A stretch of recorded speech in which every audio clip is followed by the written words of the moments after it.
Hi everyone, welcome to the Speech House podcast. My name is Jennifer Migan. I am a bilingual public speaking and leadership consultant and the host of the show, whose purpose is to help people improving their public speaking skills so they can become better communicators and leaders. When it comes to public speaking, people often picture someone on a stage with thousands of people staring at him, and they are probably thinking that they will do everything in their power to avoid such experience.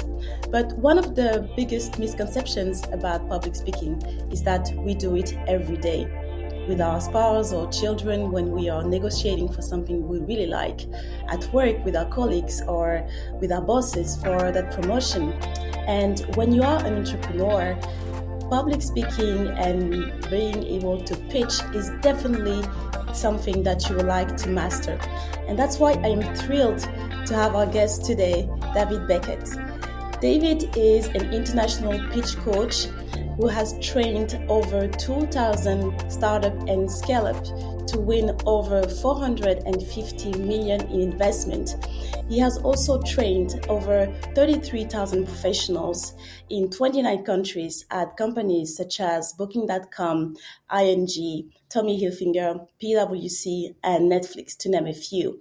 He's also a TEDx coach who has trained over 30 speakers and is the author of the books Pitch to Win and Blue Moon Pitch. David, welcome to the Speech House podcast.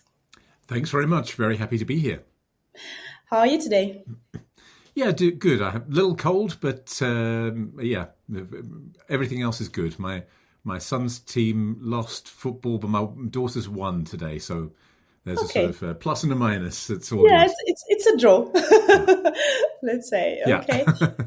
And I like to dig, in people's story to understand more what they're doing, what they do. And as I was going through your book, Pitch to Win, I came across that story with your first boss, Mr. Lance Thomas, if I'm correct. And would you like to tell us how somehow he actually was at the origin of you getting involved in pitching?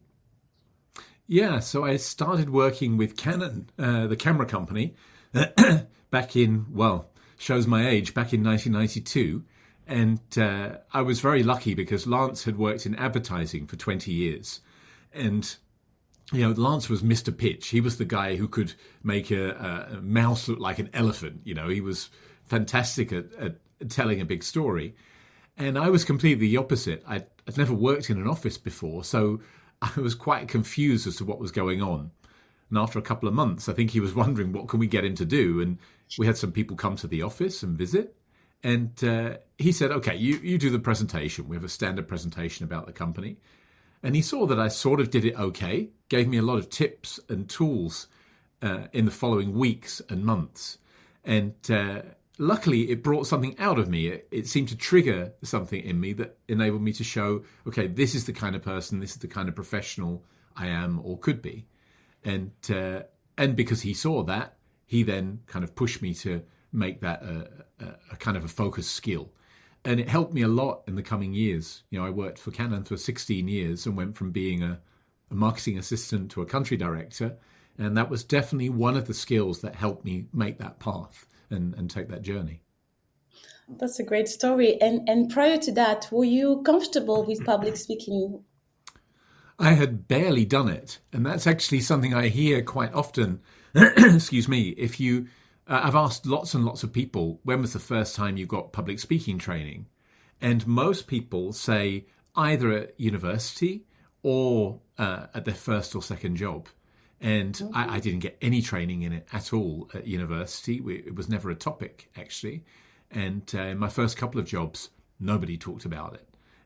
So I think that was very common. I had no idea what public speaking was, actually. And I was already 25. I was already well into my professional career.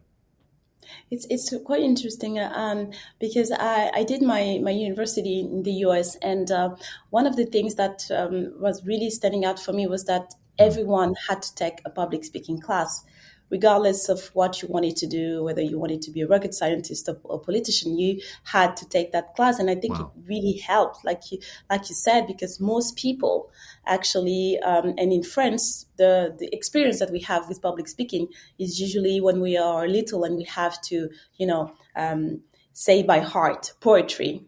And Yes. usually there is always that episode where you miss a line and then the teacher completely grills you in front of everyone. Yeah. And I had a lot of clients who told me that because of that, they decided that they will never speak in public again. So it's Yeah. interesting that you share a similar experience with people like not being trained to do Yeah. that.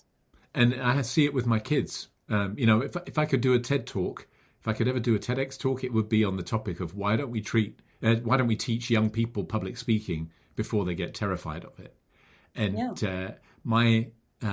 my daughter has been doing talks in front of the class for I think 3 or 4 years, and my Oh, son had his first couple of them last year.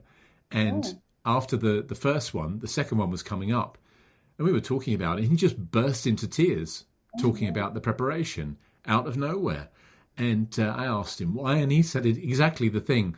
Somebody had laughed in the first talk. We don't know whether they were laughing at him, but somebody had laughed, and he'd taken that as a criticism. And so when it came to preparing for the next one, he found that really confronting. So, but actually, we use my method for their talks as well. So that is helping them out. Oh, that's great, and yeah, you're right. It's something I think we are very vulnerable at that moment, standing in front of Absolutely. people. So it definitely needs some trainings and way to reduce the stress. Talk a lot about like pitching when you're an Yes. entrepreneur, and I like to ask you, are there different type of pitches, and if so, what are they? Yeah, I would say basically you can separate it into, let's call it the glory pitch. And that's the one where it's maybe 1 minute, 3 minutes. It's on stage. You tend to be in amongst a group of other startups, maybe at a conference or at a demo day for an accelerator program. And the goal of the glory pitch is to get into the next stage of pitching, which is to have a meeting and to have a combination of pitching and conversation. And the two things are quite mixed. You tend to start with a short pitch and then it goes into a conversation. It's still a form of pitching, but I think those are the two biggest differences. I mean, there's also the fact that we tend to think of pitching as, say, for startups, pitching for investors. But like you said in the introduction, we're pitching anytime we want somebody to take some action, anytime we want them to come along with us. And that could be to a new employee. It could be to a potential business partner or a technology partner. It could be lots of different situations, not just for investment for entrepreneurs. So I think there's a couple of classic things where they have to do it, that glory pitch, investor pitch. But there's a lot of other situations as well where they have to tell their story in no time at all. Yeah, and one of them that is probably like one of the most famous that we always often hear, and I would like to have your take on that is the elevator pitch, the Yes. so-called elevator pitch, and to me, I always wonder, first of all, like, do you really get to pitch an investor in the elevator? And it's always very more like Wall Street back in the 80s type Yeah. of thing. And I would like to have your opinion on that. Like, is it such a thing, the elevator pitch? Well, I've asked hundreds of people this question actually because in my workshops I do an exercise called the handshake pitch. So I introduce it as it's a short pitch, that moment when someone says, "What do you do?" And we get that question very often.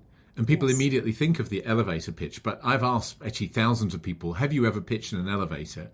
And I would say it's 1 in 30, maybe. Oh, wow. So people do sometimes. But the handshake pitch, now, of course, handshakes weren't so popular for a couple of years, Yes. but it's making a comeback. It became the fist bump pitch. And that moment when, say, you're at a network event or you meet somebody, if you're working in a company, you meet somebody for the first time or a customer, you shake hands and then they say, "So, what do you do?" And what we tend to have is that we're not really ready for that question. And so quite often we ramble, tell too much Yes. information, Or we say something like, oh, yeah, it's a bit complicated, actually, but let me try to explain. And of course, for the person on the other side, they're not looking for a complicated answer. They're looking for a quick check-in. Like, do we have value for each other? I think that's the purpose of the question, what do you do? And once we've established whether or not we've got value for each other, then we can go the next level and start exploring the details. But the value is expressed in a very short pitch. So I give people a formula for a 4-sentence, 25-second pitch, which is already a little bit long, honestly. But people are so used to like 2-minute, 3-minute answer that the 25 seconds is already a step forward. Yeah, I definitely agree. I always tell people that you have about 20 seconds to catch the attention, because and you're very correct about it's complicated. Every time I'm at an event and I hear someone saying that, I'm just like, okay, what you manage is that everybody's just now is going to stop listening, because this is not the place. But before we get into the your method, the pitch canvas method, I want to follow up on what you just said about networking events. Are there places or moments where you should never approach an investor or someone to pitch in your idea? I think it's always good to be out there telling your story in some shape or form. What you do find is that sometimes there's a moment where it's just one pitch too many. Investors are getting to hear pitches. So I think it's about maybe the approach. There might be a situation where you get to talk to an investor. It's a relatively social situation, perhaps after the network event and after the first networking bit. Maybe it's just drinks afterwards. So my suggestion there is really just start to get to know the people. Ask them, so what kind of investments do you do? What are you interested in? Which trends in the industry are really capturing your attention? And try to find out what's on their mind, because they may mention something, say they're interested in a certain technology or a certain development in business, and that might be connected to you. And then you might say, well, it's interesting because we're also working on something along those lines. But because you've shown interest in them, there's a good chance that they'll say, oh, interesting, tell me about it. So I think there is a moment not to be actively pitching, just gathering information. But I'm a big fan of taking your platform. So if you have an opportunity to do that glory pitch, then do it. But be a bit smart about when to make that pitch to investors. It's always good to ask questions from people. Yeah, and like you said, asking questions and getting really interested, in other people. I had young startups a few months ago, and they were first time they were going to go to the US, and I told them, well, you're going to meet people, you might want to do some research and get to know them. And they looked at me and they were like, wait, do you want us to go online and do research? And I said, well, do you think that perhaps spending 3 hours researching the people you're going to meet is worth an investment? And then they were like, oh, yeah, well, actually, they were just not aware. And I think it's important also to say that it's important to get to know other people and to genuinely have an interest. So like you just mentioned. So, you created the pitch canvas method. And could you explain what it is and what and how it can help entrepreneurs to do better pitches? Sure. So I think for a lot of startups, when they get started, they don't have any. Firstly, they don't have money. They don't have tools in their hands. And I've asked a lot of early stage startups, what do you do? Excuse me. What do you do when you're looking for help for creating a pitch?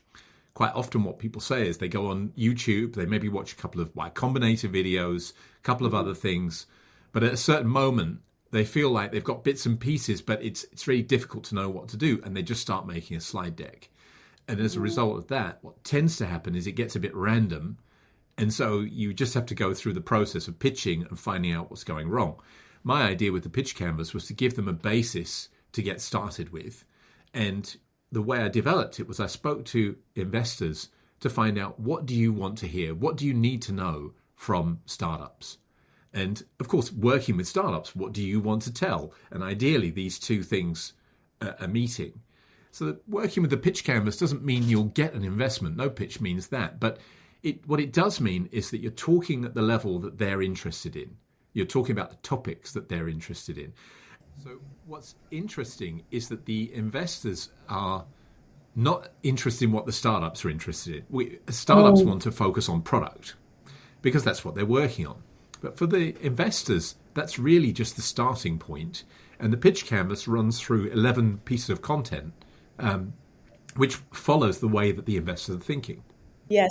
So, following up on what we were saying about being interesting in the other person, how important it is for an entrepreneur when he or she is drafting the pitch to think about the receiving person who's going to hear that pitch. It's incredibly important, really, because we know that people don't have much attention available. They've got very limited attention spans. And even if you get a 30-minute meeting with an investor, for example, they've told me that within the first minute or two, the startup goes into a mental bucket. And there's three mental buckets. One is, yes, this sounds interesting. Tell me more. The second one is, maybe let's see how it goes, which almost always ends up in the third one, which is, no, this is not for me. And they tell me, once you've done that, it's really difficult for the startup to get out of that one of those buckets. So the goal is to get your absolute best stuff that is mostly relevant for them. Now, if you think about what investors are looking for, an investor isn't necessarily looking for a brilliant product. What they're actually looking for is a huge opportunity that hasn't been solved yet, and a team that has, to some extent, executed on that. They've created a product, and they've engaged with customers. Now, that's pretty much the basis. A huge unserved problem, a team that understands that problem, creates a product and engages with customers. So that's where traction comes in, or validation. And once they've got those things and they feel motivation, energy from the startup, if you can get that across in the first 2 minutes, then they will start listening to more details. They'll be interested in more details. More that question of, okay, that sounds interesting. How do you do that? But what tends to happen is startups want to focus on how we do it, what we're working on. Then if you think about pitching to customers, I think that's a really different pitch, because customers don't care about market size, for example. They don't care about a big problem. They care about, I've got this problem. Can you fix it? How quickly? What's it going to cost me? How much time, energy? What's the implementation process? So I think tuning into the audience and being clear on what your objective is, especially tuning into the audience, because you've got limited time, you have to make decisions about what you're going to put in the pitch and take out based on their interests, not what we want to tell. So I totally agree. Focusing on the audience to start off with seems so obvious, but most people are head down, work on slides. We need to get our heads up, look around, see what's happening in the audience's world, and then tune our story to that. Yeah, you're absolutely right. And I'm always baffled when I go to conferences and I just see people give keynotes, for instance, and they're just talking to themselves. And I always wonder, why don't you consider the audience? And in your book, you there is this passage where you actually say, don't open PowerPoint before you start working on your pitch, because I think it's sometimes we get trapped. And it was funny because as I was reading that, I was preparing a presentation and I was caught up in the technicalities, because what you mentioned in the book is that if you start opening PowerPoint, you wonder, do you need to put things in bold or whatever? And that's exactly what I was doing. So it was really funny. I do it myself sometimes. It's so tempting. You think, okay, I know basically what I want to tell, so let's get the slides done. But I'm really encouraging everybody first to get clear on who's the audience, what do they care about, what's on their mind, and which parts of our story fit that. What's their objective, or rather, what's your objective? Do you want a meeting? Do you want to get a pilot? Do you want a first next step, a working session? What is it you want them to do? And then start brainstorming rather than working on the slides. Just get the story straight. And the pitch canvas is a great tool for brainstorming. Using post-it notes, get the thoughts out of your head rather than trying to jam all your thoughts straight into the software. Sorry. Please go ahead. No, I was saying that I liked in the book that, for each part of the pitch canvas, you actually say, okay, stop, take 5 minutes, and then do this, and then do the exercise. So, like you said, Yeah, it's a way to empty the brain, so people can actually don't feel like, okay, I have to have everything together. I can yeah, do step by step. So that's very helpful. yeah. And I think, again, thinking about most startups, where they most need help in pitching tends to be in the first 6 months. Once you get Yes. past the first 6 to 12 months, you start getting experience, you start learning just by doing. But when you're in that first 6 to 12 months, you're really hunting around for the right way. Now, of course, once you're past that, you can still improve and you can still get a lot of help. Of But course. to get started and not waste a lot of time, actually, you just want to know which topics should you tell and Yeah. what's going to help you get there quicker. And sometimes instead of just thinking, okay, we need to make a slide on the problem, instead put the software aside and think, okay, what could be everything we might say about the problem? How big is it? How much time or money is lost, or how much frustration is created today, or how much energy is wasted? How many materials are wasted? How many tons of emissions? Then what do we do next? Let's brainstorm what we could tell on the product. Then let's talk about the impact. So I think just taking it piece by piece, it tends to break things down so you can focus on, okay, what could be everything we say about the problem? What could be everything we say about the product? And then you take a step back and think, okay, we've got this amount of time, this audience. Let's just focus on these three key pain points. Let's focus on these 3 or 4 things about the product and narrow it down depending on the time available. Yes, and um, do you think that it is hard for startups in general to ask for what they want? And because you said at first, okay, they need to understand what the problem is, and also to say what the objective is. The reason why I'm asking this is because I see often when I work with early stage startups that when the ask, when they have to tell what they want, whether it's investment money or, like you said, some mentoring, or maybe like next stage, or clinical help. Yeah. Or yes, it seems that it's hard to articulate that. Is it something that you've experienced working with startups? Yeah, I think if you're pitching to an investor, it's fairly clear. If the goal, number one goal, is money, it's Yeah. fairly clear. Although what you sometimes find is that startups say, well, we need between 150 and 200,000. And I've heard from investors that's really a red flag. They want to hear a specific number. Is it 150 or 200? Challenge for startups is it is elastic. It depends on the deal. There's lots of things that influence whether they'll take 150 or 200,000. But in the pitch, we need to be clear that that band gives doubt and hesitation. And anything that's about doubt or hesitation leaves the investor thinking, I'm not sure. And that's enough for them to say no, because their default position is actually saying no. And so I think first, if it's money, then be very specific.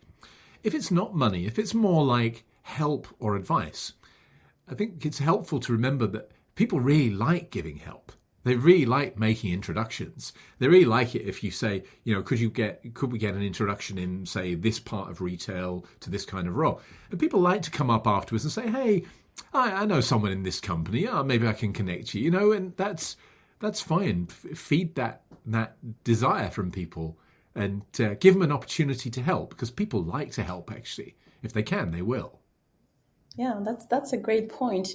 People are afraid to ask for help, and then you don't necessarily need money. And like you said, in the first 6 months, you need to just understand what's going on, and then there's a lot of things. And people always feel like, oh, they have to ask for money right away, when Yeah. sometimes what you might need the most is some advice. So it's a really good point. Yeah. Going on that topic, do you think that there is a different way to pitch when you are a startups and a scale up? Yes. So I think it's interesting because I've followed some of my early stage teams into the scale up phase. Okay. And there was one company called Signaturet where I helped them with their demo day pitch in early stage in 2014.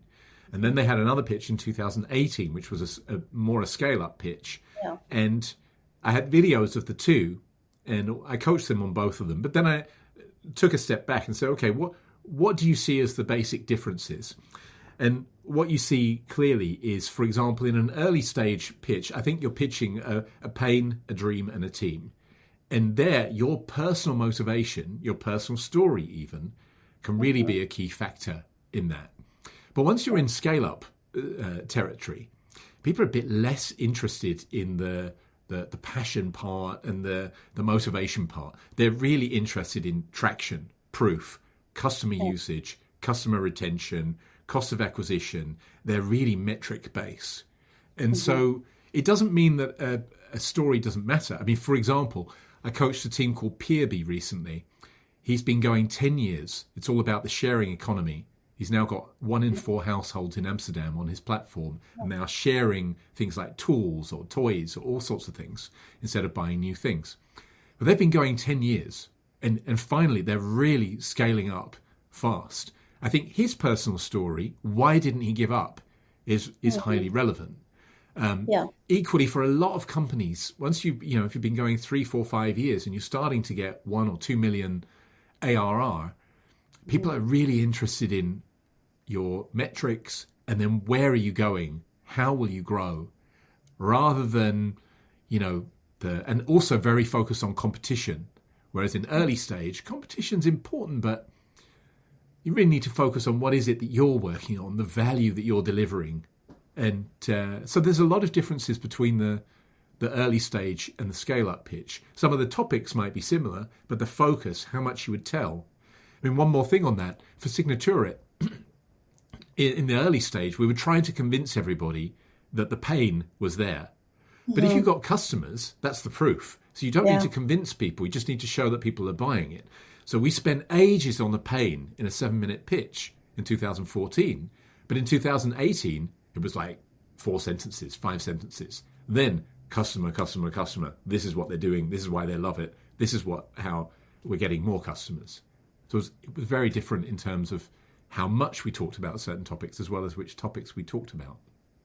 It's very interesting, that you did it really well to break down the differences, because we often hear, and yesterday I was talking to a client, and he's not involved in the startup world, but he was telling me, as long as the person has, the passion, and I will follow. And I said, well, this is only the beginning of it, because especially when the further you go, we need depth.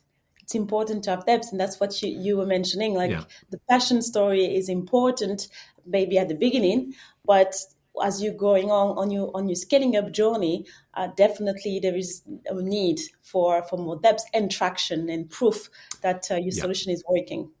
Yeah, it's definitely about execution, doing the work, getting things done, and showing proof, and all the passion in the world.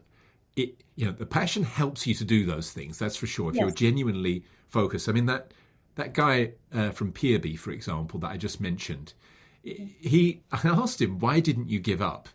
And he said, there was a time when I was thinking of giving up, but somebody else that he knew just closed their company. And they said, it's not like your company at PwC. It's not like it really matters. We were making such and such, but your company, it actually really matters. I mean, you could make a difference to people. And he was like, yeah, I need to remind myself that we can actually make a difference in the world. And that, he said, that gave him a kind of a re-energizing feeling and drove him forward. But ultimately, that passion of making a difference, it's really combined with the ability to do what you plan and execute on the plan, make it happen.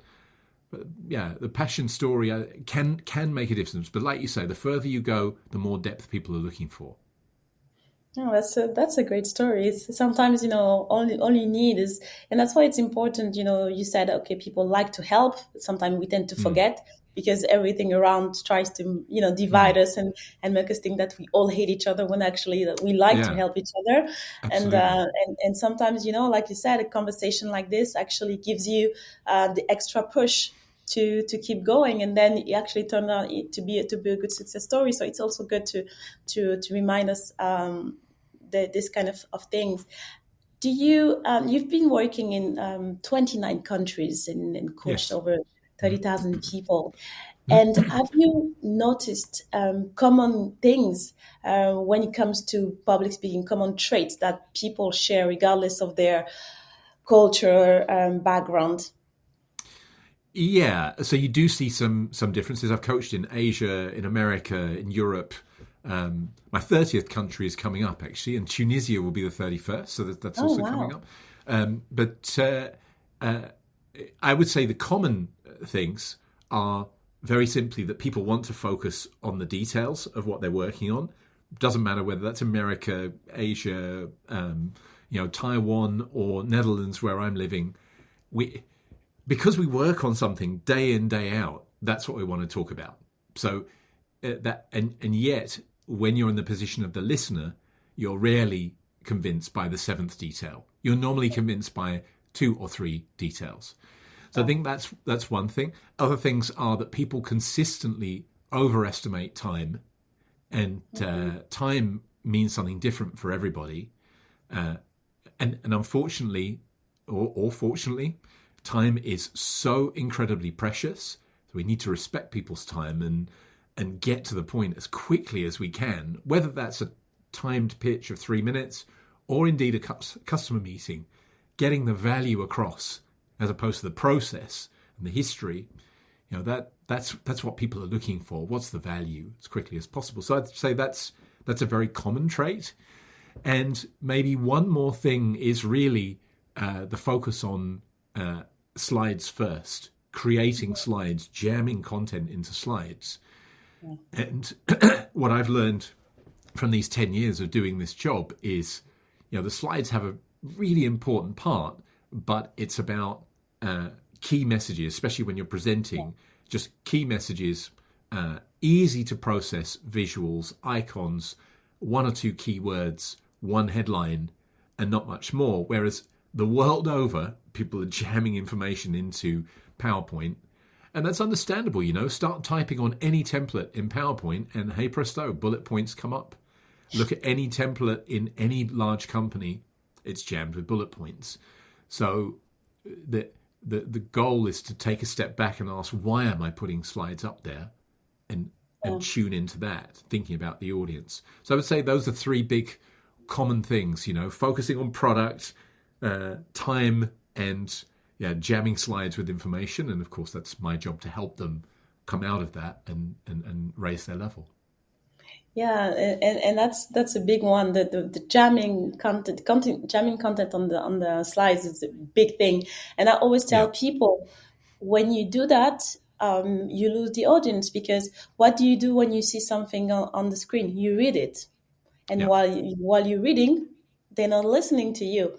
yes, So it's something that helps, but we're all tempted to do that. It's really yeah, hard to not write things, because we're all always scared that, oh, maybe it's not enough. But less is more in that case, I would say, yeah, for definitely. sure. And what are some of the trends in pitching that you perhaps have seen emerging or coming back over the past 10 years? Well, it's interesting because if I think about these 10 years, honestly, the things that work are not that much different to what I saw 10 years ago. If I had to really pinpoint, I mean, of course, products and technologies and the things that people are pitching are completely changing. And one big thing that has changed is impact pitching compared to just tech pitching. I would say more than 50% of my work now is with impact-focused companies. Okay. And that's a big difference. And of course, the way that you pitch an impact business is a bit different to a typical tech business, because the returns might not only be about 10x and more. It might Yeah. be a lesser return on your money, but bigger impact. So those things have changed. I would say, though, the very basic thing of what I mentioned earlier, huge problem that needs to be solved that isn't solved now, and then putting a team of people together that are passionate about solving that, and then doing the work to make it happen. These have been pretty constant over the thousands of startups I've worked with, and all the workshops and companies I've worked on. Yeah. So I would say not much has changed, but the content or the heart and soul of what people are pitching, of course, that is changing a lot. Yeah.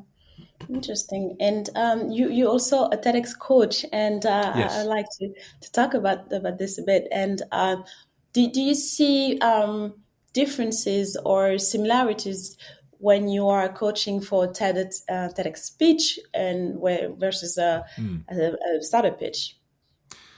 There are some similarities and some differences. I would say the biggest similarity is, although a TEDx talk is longer, what Yeah. people tend to be pitching or presenting, pitching is my Freudian slip, they're presenting or talking about some pretty big topics. I coached on the TEDx CERN event in Switzerland a couple of times, where they're doing hadron colliders, super science, and Okay. the level that the people there are working at is beyond anything I can imagine. I just felt like my brain was like a pea compared to these people. But the task is somehow the same. Take something that's super technical that you as an individual understand and bring it into a format that people can also understand who are not super technical. So some of the similarities, for example, the first the first 20 seconds, having a plan for what you're going to tell and going straight into the story, capturing people's attention, having a plan for the end. The power of three is a great way to focus people's attention and for you to focus as a speaker on something that really matters. So I think there's a number of things which really are very similar. I think the biggest difference is, of course, length. And personally, I find coaching on TEDx much more difficult because it's much more open. It could go in lots of different ways. Whereas a pitch tends to have, there's a restriction, there's limited time. There are certain things that investors especially want to know. And if it's not investors, I've researched what customers want to know. And so there is a kind of a limited number of topics. But for TEDx, it could go any direction. And so I find it more challenging. But I did it to indeed challenge myself as a professional. And, when you're coaching somebody who is recording the sound of two black holes colliding millennia ago and or looking for dark matter or recording the sound of climate change, these are pretty big ideas. Yeah, And then for your sure. challenge, what do you do? Do you try to understand what dark matter is and why people are looking for it in the dark, which I've never quite understood. But joking aside, I sort of let go of deep understanding and focus more on giving them a framework to find the story that they want to tell, and also focusing on their objective. Do they want to convince the people in the room, or do they want to convince the people who will watch the video? And mostly people are looking to convince the people who watch the video. And then you've got to bring that story in a less technical way. When the people in TEDx CERN are presenting, they're presenting to 600 people who are mostly connected to CERN, super technical, clever people on the technical side.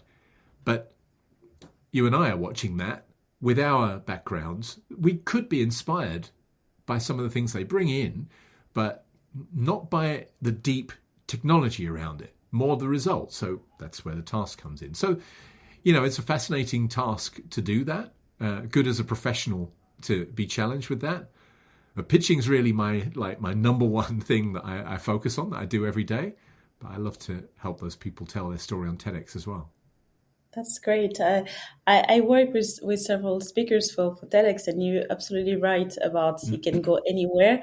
One of the things for me that I found the hardest is actually to gain the trust first, because if, like you said, if it's in a very scientific driven type of TEDx, it might not be an issue, but a lot of time people share personal stories, and then it's kind of your role to find the words to say it's okay to share those things, and it's not going to be in a too open way, and kind of help them to write their story. Is there something you will agree with?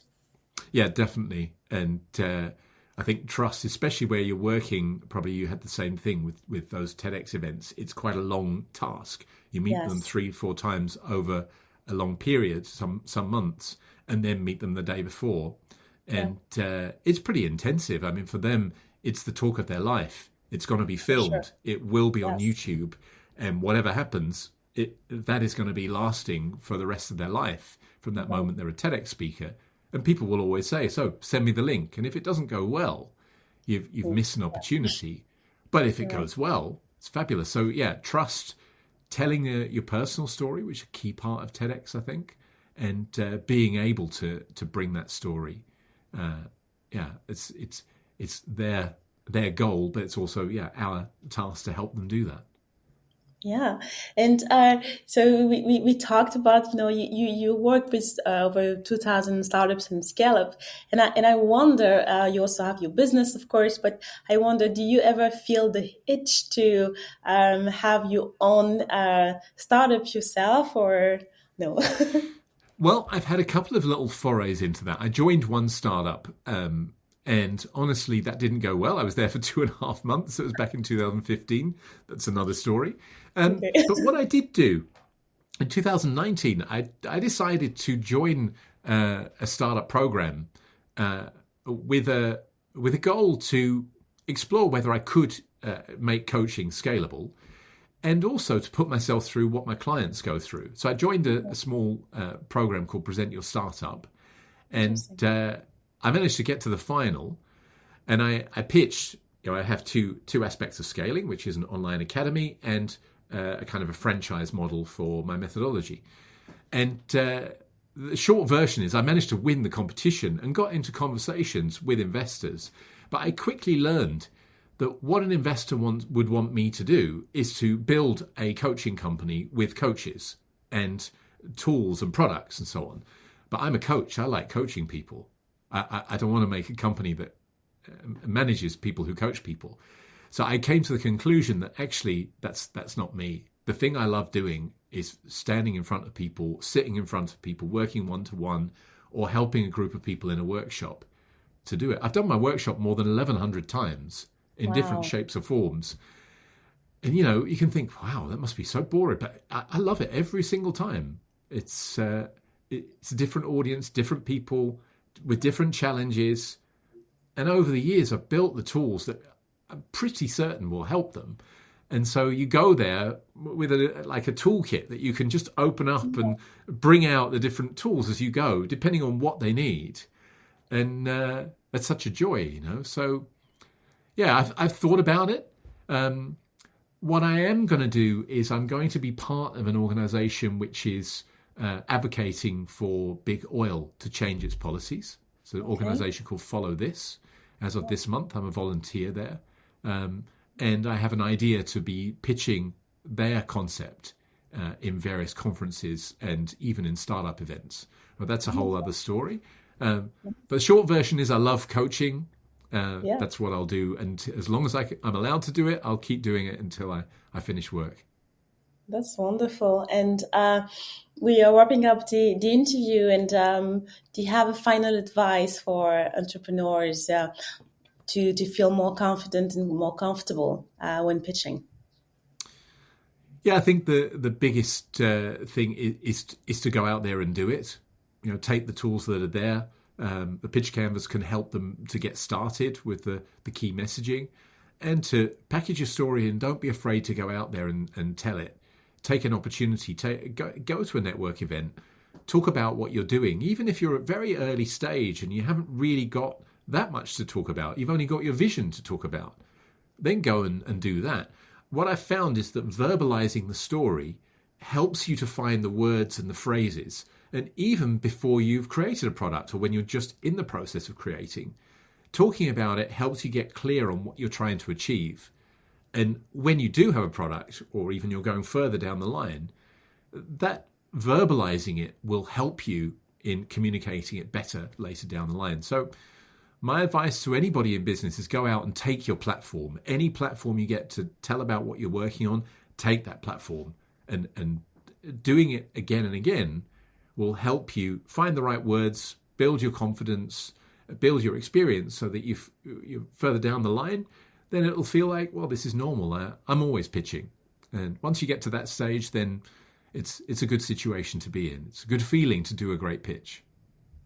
That's great. So that's a great way to end an interview. Is there like a next project that you would like to share, or platforms that we can follow you on before we say goodbye? Yeah, I think the best place to find me is at best3minutes.com. And the pitch canvas is there for free. There's some other tools there for free. And I'm always looking to help people. That's the purpose of the free tools, is help people get started. If they need more help, great, I can help them. But for a lot of people, it's just, I need to find out how on earth can I do this thing called pitching, and best3minutes.com is a good place to start. David, thank you so much. Thank you. I enjoyed it. Thank you for listening. I hope that you enjoyed that conversation as much as I did. And if you haven't done it yet, please subscribe or share this episode with someone you believe might need it. And until next time, stand tall, speak up, and share your story. The world needs it. Bye.